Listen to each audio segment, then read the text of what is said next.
सेलिब्रिटींच्या घरी सुद्धा बाप्पाचं आगमन झालंय। सुबोध भावे, स्वप्नील जोशी आणि सोनाली कुलकर्णीच्या घरी बाप्पा विराजमान झाले आहेत। सुबोध भावेंच्या घरी सुद्धा गणरायाचं आगमन झालंय।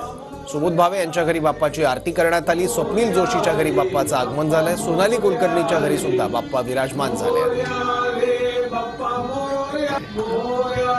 सिने अभिनेते सुबोध भावे यांच्या घरी गणपती बाप्पाचं अतिशय उत्साहामध्ये या ठिकाणी स्वागत झाले आहे। याच संदर्भात बोलण्यासाठी आपल्या सोबत स्वतः सुबोध भावे। सर, काय सांगाल, कसा यंदाचा उत्सव जो आहे तुम्ही साजरा करणार? दरवर्षीच हा उत्सव सगळेच जण आपण खूप आनंदाने उत्साहाने साजरा करतो, कारण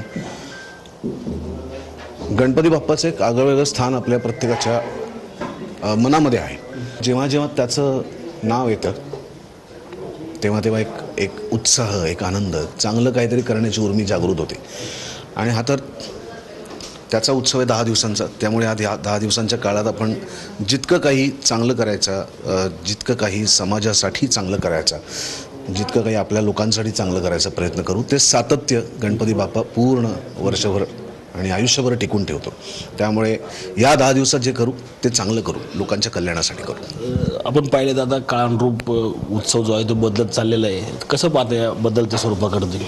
मला असं वाटतं बदल होत असतात, फक्त ते बदल होताना नागरिकांच्या जीवाशी, त्यांच्या आरोग्याशी आपण खेळत नाही होत ना, एवढं आपण बघितलं पाहिजे। कॅमेरामन तुषार सर, रणजित जाधव, TV9 मराठी, पुणे।